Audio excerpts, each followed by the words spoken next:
name is Eva. I am a behavior analyst, also a clinical director here at KYO. And then I also have my wonderful supervisor here.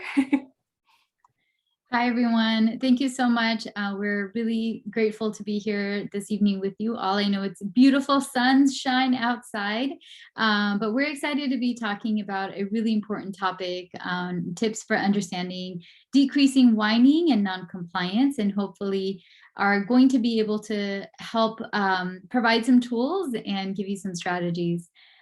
We can go ahead and maybe share the screen up on our end. 1 second.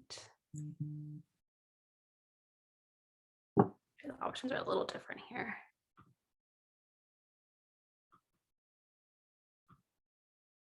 Perfect.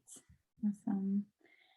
And we can't see you guys, you can see us, but if you are comfortable and if you're interested, definitely feel free to add in any questions or any comments in the chat. We can definitely see the chat.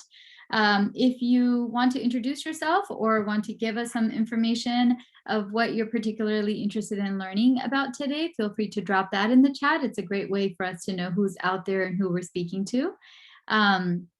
But outside of that, we can get started. My name is Jagmeet. I am a senior regional director with KYO, and we are an ABA service agency. So we provide applied behavioral analysis, ABA services to children in homes, as well as schools, as well as in the community.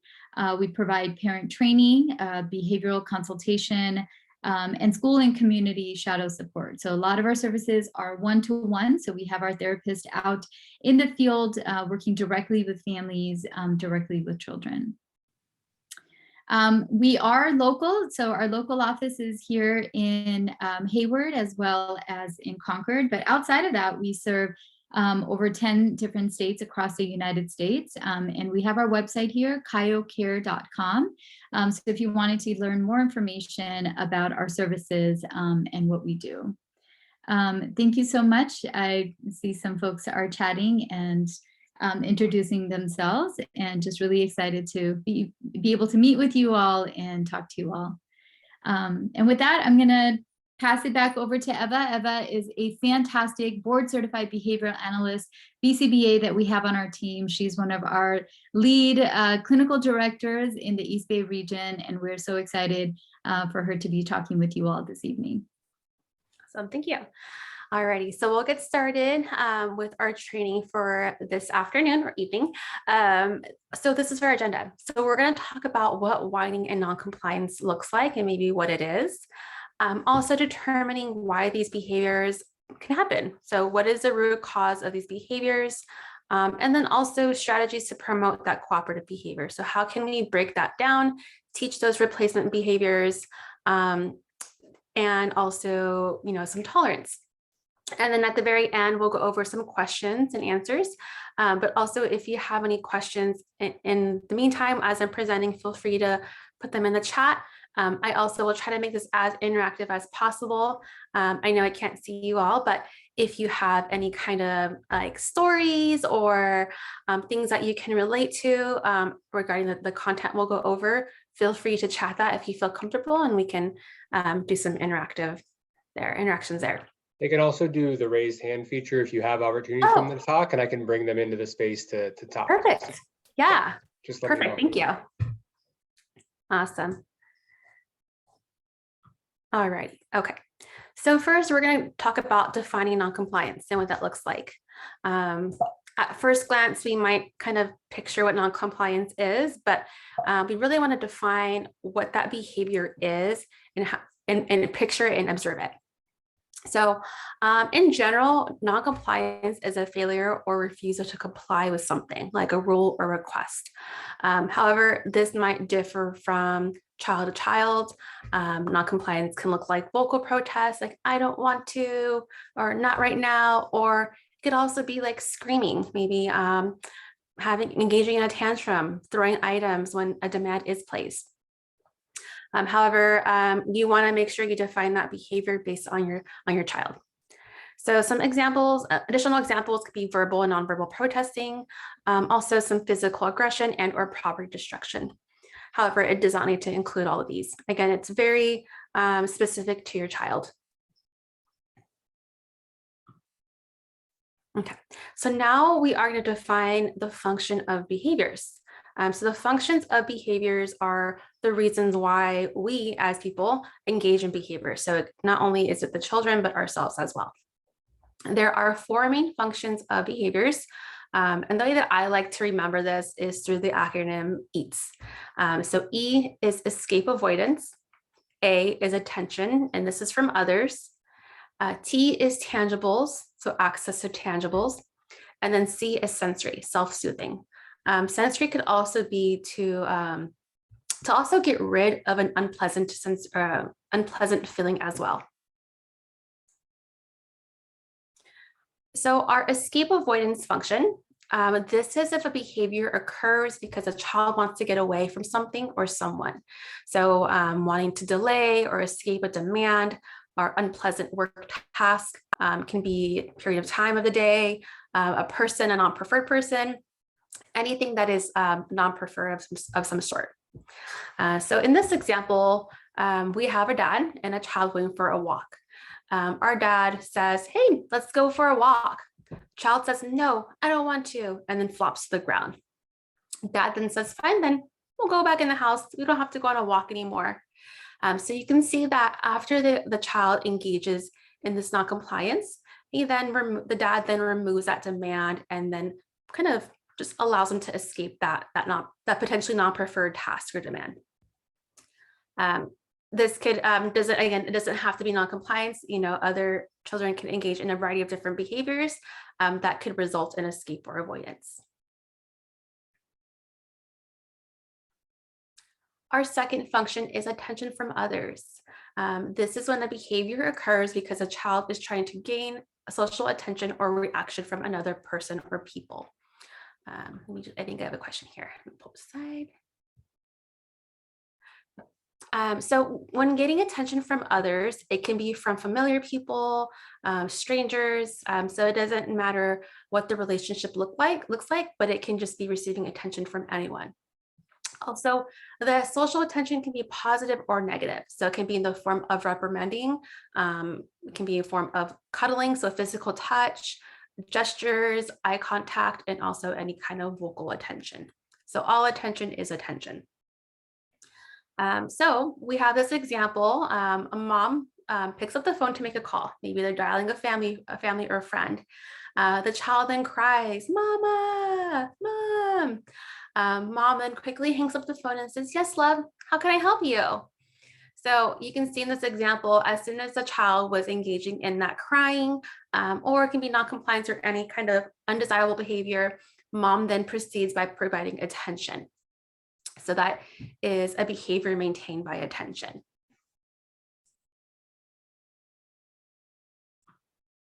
Our third function is tangibles, also known as access to tangibles. This is when a behavior occurs because a child is trying to physically get access to something they want or need. So this can be an item or activity. It could also be access to an environment as well. A lot of times it can, it's their motivation to obtain something. In our example, we have two siblings. They're maybe both playing at a park. In the picture here, you can see that one is really upset and one is grabbing a toy from the younger sibling. So maybe they're both playing and then all of a sudden the other sibling pulls at their sister's hair because they want a toy. Sister then lets go of the toy and then runs off crying. And now the other sibling has access to that toy. So older sibling knows that, okay, if I pull out my sister's hair, eventually she's gonna let go, I can get what I want, problem solved. Definitely undesirable and something you might encounter on a day-to-day basis or often. So that is access to tangibles. Then lastly, we have our sensory function. This is when a behavior occurs because the behavior is internally pleasing to a child in some way. However, this could also occur when wanting to remove an unpleasant stimulation or feeling. It can be due to any one or multiple over 5 senses. So sight, smell, hearing, taste, or touch. And I see a question here. Where does manipulation fall when a child wants something from separated parents? See, Glenda, could you provide maybe an example? So is the child wanting access to an object, or what does that look like? Glenda, I'm bringing you into the space to talk. You can take yourself off mute if you'd like to explain instead of. Am I off mute? Yep. Okay. The child lives between his mother and father, let's say, for example. Every time there is an exchange, the child says, do you promise that you're going to get me that stuffy? You're going to buy me my shoes? Promise, and kind of it's manipulation. In other words, the next thing you know is, I don't want to go with you if you don't promise. Does that help? Yeah, yes, that helps a lot. Yeah, so that could possibly fall under, and depending on the situation, I mean, if there's a little bit more behind that, it sounds like it could be that like bargaining or, bargaining could be maintained by access to tangibles, where maybe if, one parent says, okay, hey, if you come over and you do really great at home, you behave well, then I'm going to buy you a new toy. And that could definitely fit into this category of access to tangibles. If there's a little bit more to that, where maybe the child's getting attention from parents, that also could be part of that as well. But I'm thinking, kind of based on what you provided me with, it looks like this behavior, like that bargaining or that manipulation, might fall into this category of access to intangibles. And we'll go into detail about kind of how to work on some replacement behaviors based on the function of a behavior. And then also we'll discuss how can we react to that. So if we can't prevent the behavior by teaching that replacement appropriate behavior, and it does happen, how can we react to it, and how can we de-escalate the situation? That kind of answer your question there? Yeah, okay, awesome. Oops. Okay. So going back to our last function, sensory, this is when the behavior occurs because it is internally pleasing to the child in some way. So it could also be removal of an unpleasant feeling as well. Again, this is due to one or more of our 5 senses, like sight, smell, hearing, taste, or touch. And generally, during a behavior maintained by sensory, it's the child or the person themselves that's producing that sensory stimulation. It's not maintained by another person or socially mediated. So in this example, our parent is doing everything and anything, maybe going about their day, just doing their task, maybe coming in and saying hi to the child. And then the child's just biting their nails or maybe rocking back and forth, just kind of doing it randomly maybe. So in this case, if the child is engaging in this kind of behavior, regardless of whatever others are doing, then this behavior is most likely maintained by a sensory function.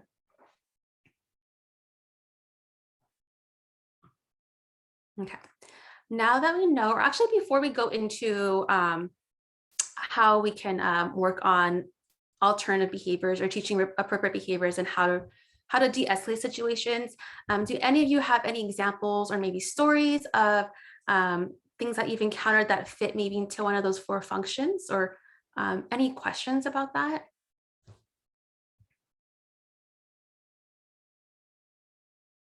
And I'll monitor the chat in case anyone has questions or examples.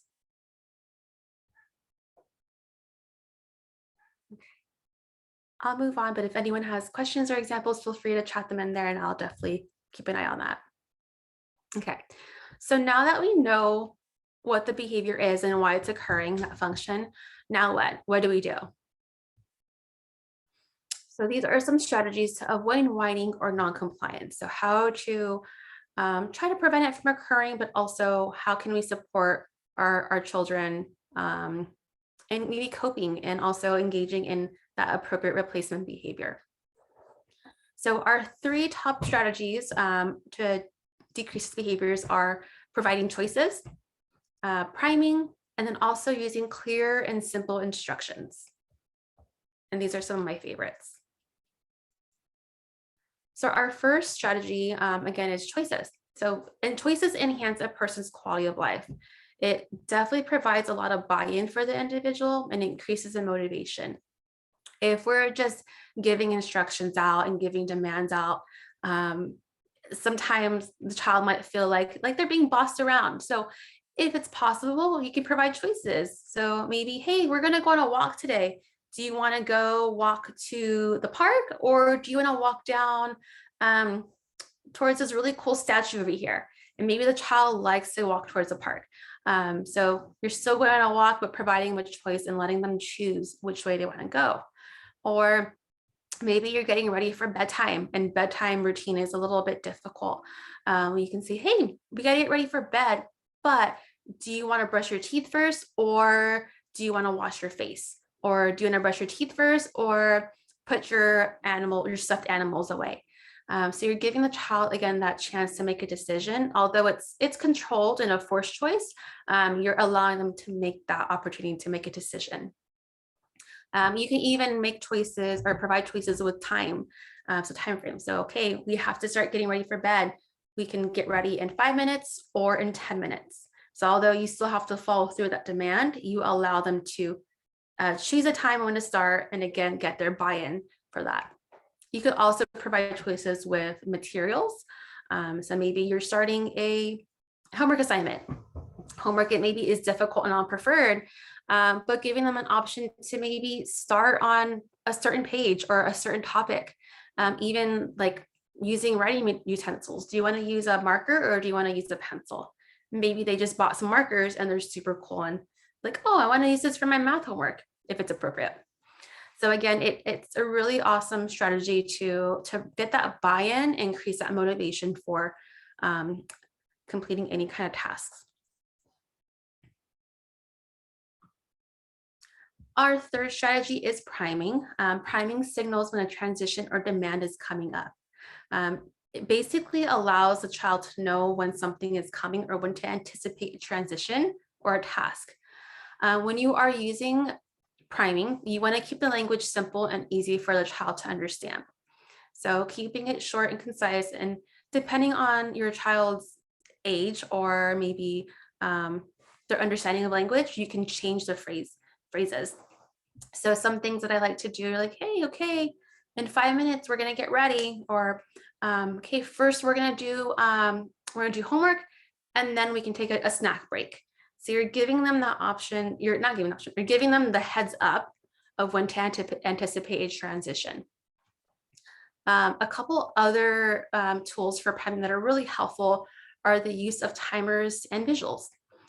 So they can see when that time is kind of counting down and when they have to make a transition or when they have to do a task. And then also a visual, you could use it for routines. So maybe when to get ready in the morning, afternoon, or in the evening, or you can make a visual for smaller parts of the day. So maybe like what to do in the next hour, or even part of a task. So these are really helpful. And with visuals for like schedules, you can use pictures. You could also use text, so writing out the tasks or activities, whatever is most appropriate for your child. Our third strategy for decreasing whining and noncompliance is the use of clear and simple instructions. With the use of clear and simple instructions, it helps the child understand those expectations. And it also increases the compliance. Sometimes if we just kind of give like a general vague instruction, like put away your stuff, maybe they have a ton of toys out, they have their clothes, and they're like, this is a lot, like what do I have to do? Instead, we can be very specific and clear. It's like, hey, let's put away your shoes by the front door and hang up your coat. Okay, that task seems a lot more simple than putting away all my stuff. So just breaking it down for your child and making it more simple, clear, and concise, being very specific. Again, it also gives them the understanding of what is to come next. This also could be used for what kind of behaviors to engage in. So maybe you're going to present a demand like, hey, we're gonna start homework in 5 minutes. Okay, when we're doing homework, we need to have a nice calm body. We have to use our words. We can ask for a break. So you can give them those clear rules and expectations of what behaviors to engage in during that task. It gives them that little reminder.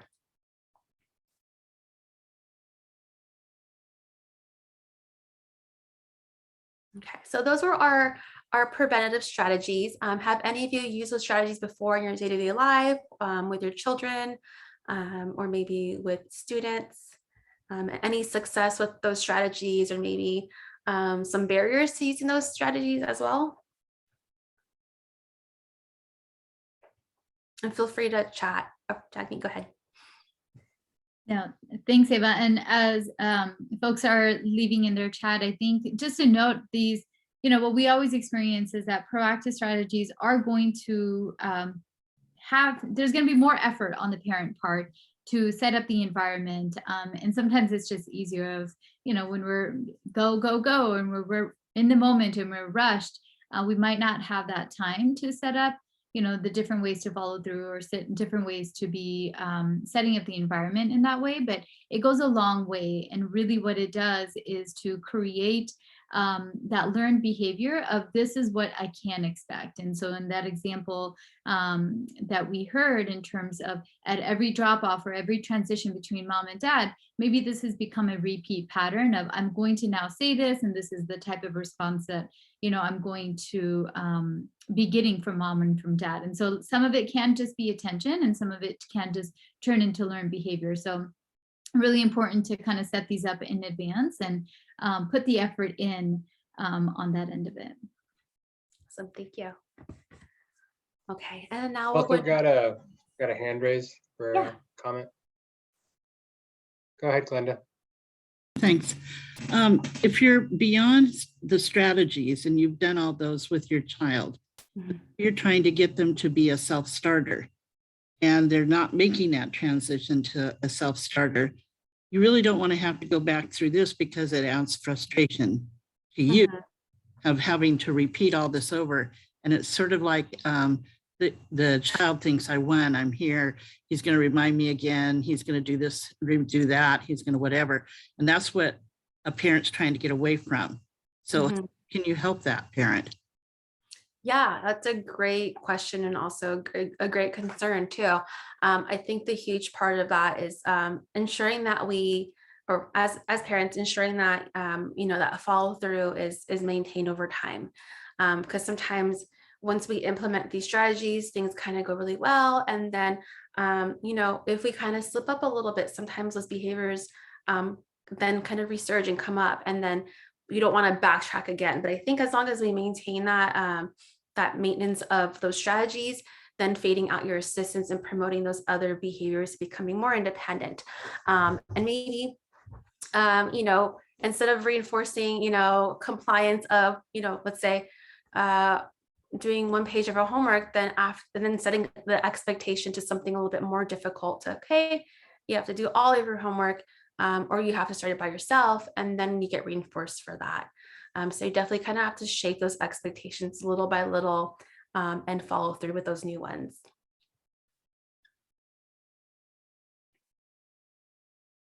And I see Bill left a comment here.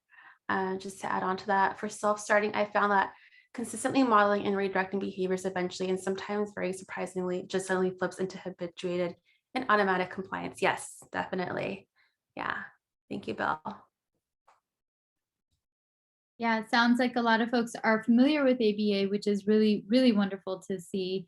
And another, kind of follow up to that is, even as adults, we need a lot of prompts. And so oftentimes I joke, but I'm not joking, is that if it's not on my calendar, I'm not going to remember to do it. And those are prompts that we're used to, and they're, socially acceptable for us. And so trying to, just like Eva said, is to shape and kind of maybe fade away, maybe certain prompts, but maybe create them into more appropriate types of prompts, or which ways that, you know, a child can kind of set reminders for themselves, or set reinforcers, or, you know, contracts for themselves to be engaging in certain behaviors. But even as adults, we need prompts, and we'll continue to need those as well. Yeah, I agree. I always say that if I don't have a schedule for work or calendar, then I'm not going to remember my meetings. So I think as we age and progress, and even the children, like we can find ways to support them in a more developmentally appropriate way, for sure. Yeah, and Bill wrote, the most critical element is consistency across all adults as much as possible. Yes, huge. Consistency across as many adults as possible is huge, because even though, let's say, one person is implementing all these strategies and then we have someone else kind of goes out the window, then that creates a lot of confusion for the child. So if we can get as many people as possible on board with those same strategies, then that's going to go a long way for the child, for sure. So thank you. Alrighty. So now we'll get into our reactive strategies. So the top 3 strategies that I'll be talking about today are following through, planned ignoring, and redirection.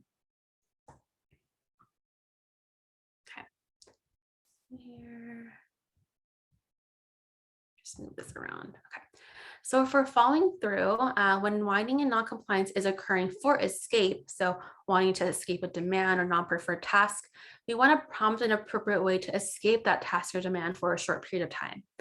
So allowing the child to know that they can use our words to communicate that they need a break, or they need a second to then, you know, come back to it. Because you want to promote that appropriate language. Although that follow through and completion is important, their communication is as equally, if not even more important as well.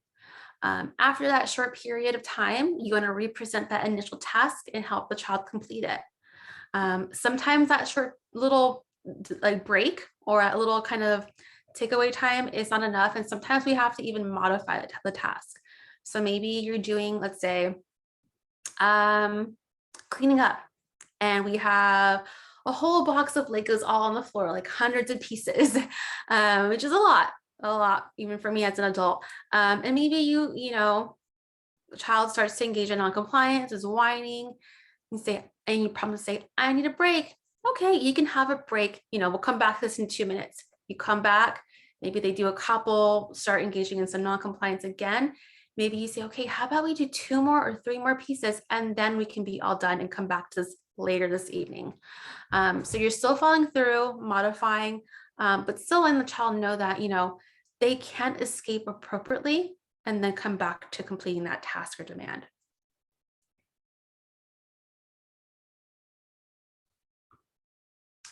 Our third strategy is planned ignoring. This is very helpful when whining or noncompliance occurs for attention. Again, attention can be any kind of thing. So it can be a positive attention, like hugs, cuddles, yay, praising, but also can be that reprimanding, that maybe that scowl, or that don't do that little kind of finger. So all attention is attention. So what we want to do is, let's say whining occurs to get attention, like in this picture here. We want to prompt an appropriate way to request that attention. So maybe tapping the shoulder, or maybe tapping the body. However, it's really important to limit the amount of verbal or nonverbal attention during this process. So one thing that I do recommend is just trying to avoid any kind of intentional eye contact or like startled responses. That's still attention, but just prompting the client or your child to request for that attention appropriately. So maybe a tap, mommy, I want to play, or hey, mommy, come cuddle with. And then once that appropriate request, it can provide that attention and reinforce that appropriate behavior. Our third strategy here is redirection. This is when whining and noncompliance occurs to access a tangible. So when your child wants access to an item, activity, or maybe to an environment, this is when you want to use redirection. So when this occurs, you want to prompt an appropriate way to request access to the item or activity the child wants. So let's say Bobby is crying maybe, or whining, and he really wants that toy in the sandbox. Like, I want that toy, maybe you wait until the child de-escalates. Then you prompt Bobby to say, Mommy, I want my sandbox and my toys. Okay, thank you for using your words. Now we can go play with it. However, that's not always the case. Sometimes the item or the activity is not available or appropriate for that time frame or that day or whatever it is. Maybe you run out of snack and you can't go to the grocery store until the next day and you can't give it to them right away. So if that occurs, you want to redirect the child to another choice or option. Like, hey, we don't have goldfishes today. I'm so sorry. We're going to go grocery shopping tomorrow, but I have, let's say, your gummies. That's an option. You can have gummies or you can have your Oreos. And that way the child knows that there are other options available. However, sometimes when you provide an option, that whining and non-compliance or any undesirable behavior can still occur, but it's really important to hold out and not give access to that item during that, when that child is engaging in that undesirable behavior. But really important, again, to request for access, prompt request for access, using that functional communication and also redirection when that item is not available. Before I move on, does anyone have any experience using these strategies or success or maybe some barriers or even questions as to maybe some scenarios you've encountered?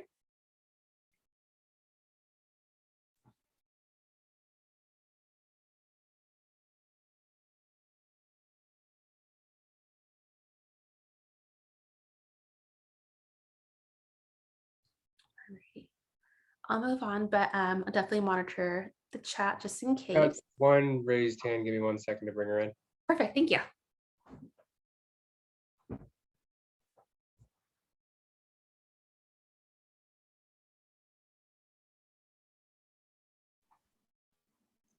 Hi there, can you hear me? Yes.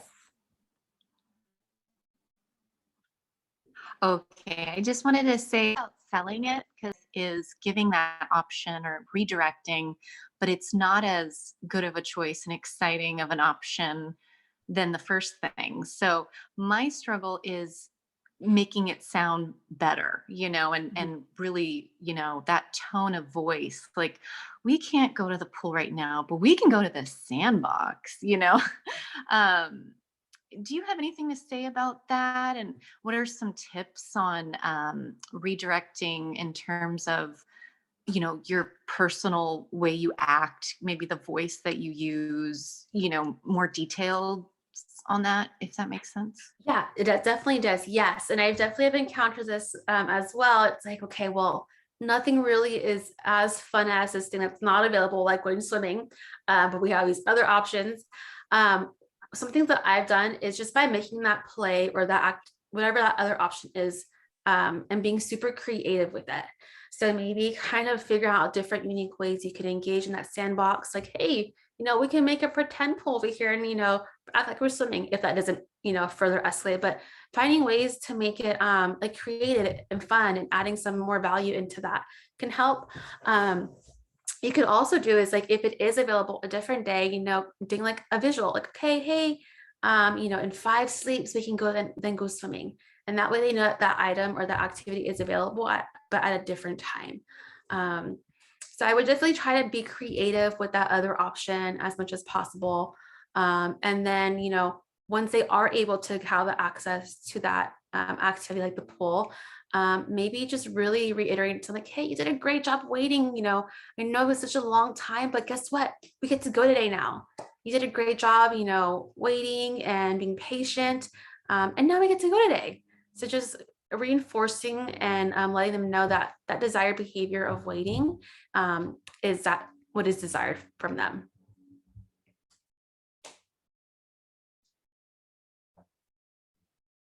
Any questions about that? I hope that helped. Okay. Alrighty. Here are some final tips. When a behavior is occurring, specifically maybe an undesirable behavior, remember to determine the function of the behavior. So kind of go back and think, why is this happening? Sometimes in the moment, it feels like it's happening just because, or there's no reason. But just kind of think about, okay, like what kind of triggers this behavior? And then think about that acronym SEAT, SEAT, and then see, okay, is it sensory? Is it escape? Is it access to tangibles? Or is it attention? So kind of do that first. And then based on that function, select the most appropriate and effective reactive strategy.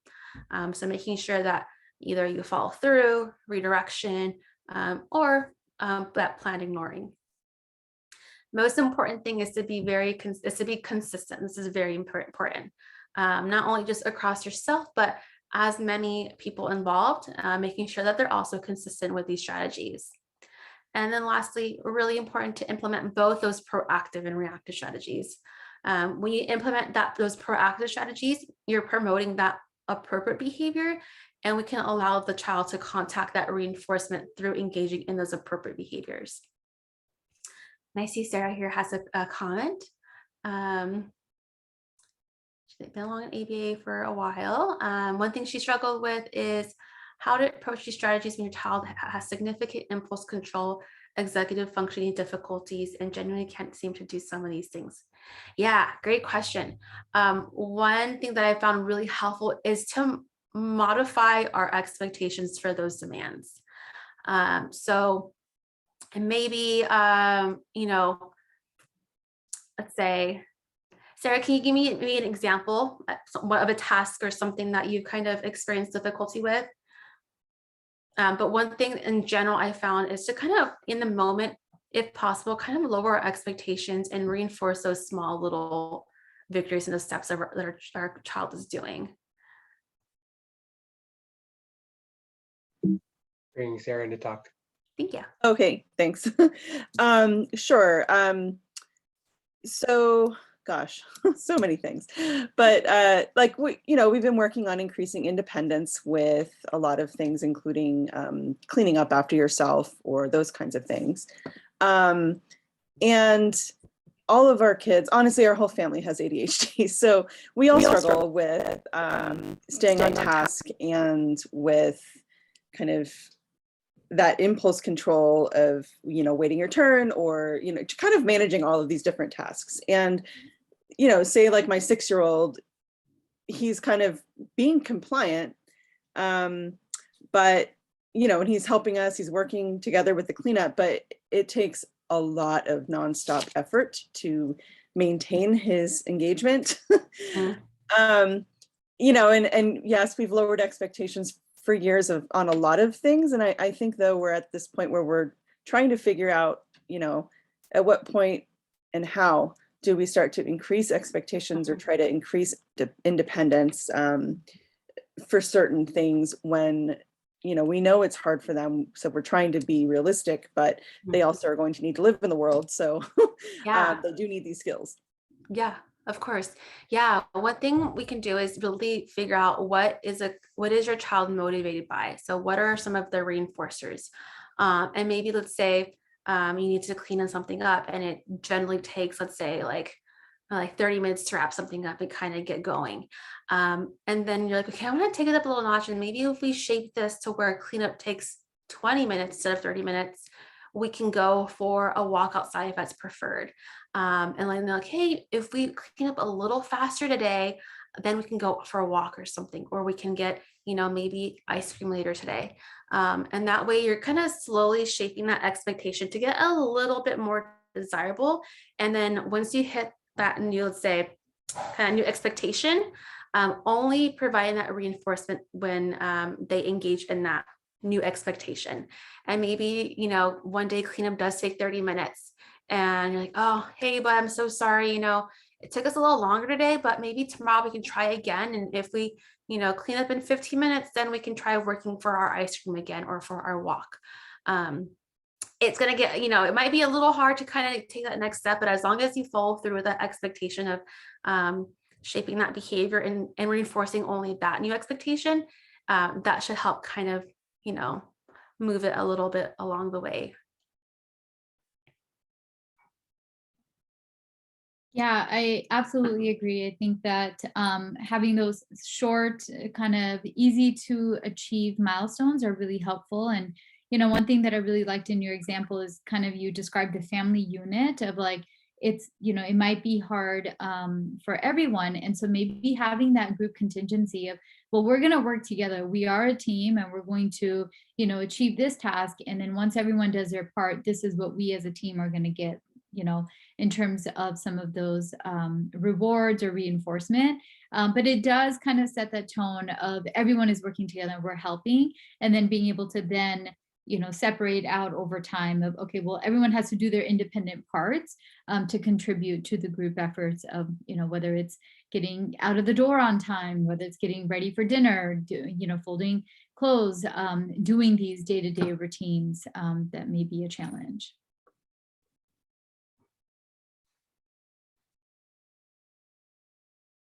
Jenny. Alrighty. Well, that brings us to our end, but we can go ahead and answer any more questions over here. Or maybe comments, anything of that sort. I think this one came just in. A challenge we've had is maintaining any gains in new routines because every day feels like we're starting over again. Yeah, routines are tough. And I think routines are definitely one of those pieces. If you can put them into place for some time and then you have to freshen it up and have a new routine. But, having everyone maybe get some buy-in or writing it out, whether it's on a board, piece of paper. I always say you don't have to get a laminator to, make it visual. You could just write these things out and getting that buy-in maybe the night before of, this is a routine that we're going to stick to. Does everyone agree? And if so, what are the rewards that everyone is going to be getting for sticking to that routine and celebrating those small wins. If you did one part of the routine and not the entire routine, make sure you're acknowledging that you did some parts of that routine. Yeah, I would agree. I think in sometimes those small little things, they kind of go unnoticed because like, oh, it's just happened, but definitely celebrating those small wins because that can go a long way for our children. They're like, oh, I got noticed today. Mom said I did a great job putting away my socks. Although it's super small for you, that might be something big for them, being praised for that small little thing, and can definitely build like, oh, okay, well, let me, start doing a couple other things. And then you provide more of that praise and that reinforcement. Let's see if we have a new question here. So what do you do when you are frustrated with doing all these strategies and you feel you are negotiating and getting nowhere? Single male parent. Yeah, that can definitely be frustrating. You're like, I'm trying so hard. The one thing to try and keep in mind is that these strategies are not going to always work overnight. It does take some time, and sometimes it honestly, you might see it kind of get, oh, not to sound scary, a little worse at first. Maybe like the behavior that non-compliance gets a little louder, or they start bargaining a little bit more, or you might see a new undesirable behavior kind of pop up. But as long as you try to be consistent, also give yourself that grace and patience of like, okay, I'm human, I get upset. Just trying to follow through with that. So even if you see it kind of get worse, making sure that you try to follow through with those expectations and not give up, because it does take some time in coaching to kind of to get these strategies going. Yeah. And, modeling is a great way. So, as I mentioned, reinforcement, and that's really the foundation for behavior change, right? And so any small thing that you see as this is a desirable behavior, this is something I want my child to repeat, being able to comment on that, provide praise, be very specific. I really liked the way you asked me, or you waited your turn, or any of those things. And then being able to also model it and, maybe do a reflection period at the end of the day of, there was all of these moments where, we did all of these great things together. And these were moments that maybe, we can do differently, and kind of tie up your day at the end of the day of, these are some expectations or some rules that I, as a parent, want to be able to follow and commit to. And, what are some things that you also want to be able to contribute to? And so being able to have those conversations and allowing your child to also call out your behavior, reinforce your behavior, It allows them to give a little bit more of that control and offer choices of, hey, these are things that we should be working on together. Great. And maybe just to add on a little bit to that too, it's sometimes you might feel like, oh, why do I have to acknowledge this when it should be happening automatically? They should know that this is an expectation. But yeah, I mean, that might be your desired kind of outcome. However, we do want to make sure that we're, again, celebrating those small little accomplishments. And then as we start to see those, that compliance of those smaller things, then kind of feeding away that, need to kind of vocally say and praise it, and then when bigger tasks get accomplished, then praising those ones. And I see Kate here has a comment. The difference between setting consequence in advance versus punishment. Can you speak the difference? Yes, setting consequences. Setting consequences. It could be like, I definitely think that it's allowing the child to know what are those expectations of letting them know how they can contact that reinforcement. Like, hey, if we finish all your chores tonight, then we can have a pizza party tomorrow. Unfortunately, if we don't do it, we're not gonna have a pizza party. So you're allowing them to know what behaviors to kind of engage in order to contact that reinforcement, which can set them up for success and engaging in that appropriate behavior. Versus punishment, this is more so of, I'm gonna say, like, we're kind of focusing more on that inappropriate behavior, or we're not really focusing on how can we teach them that appropriate successful behavior. So again, like a timeout, things of that nature, it kind of focuses more on, what they did incorrectly. I mean, if timeout is appropriate, by all means, that is totally okay, but definitely making sure that you allow them to contact that reinforcement by giving them the expectations in advance.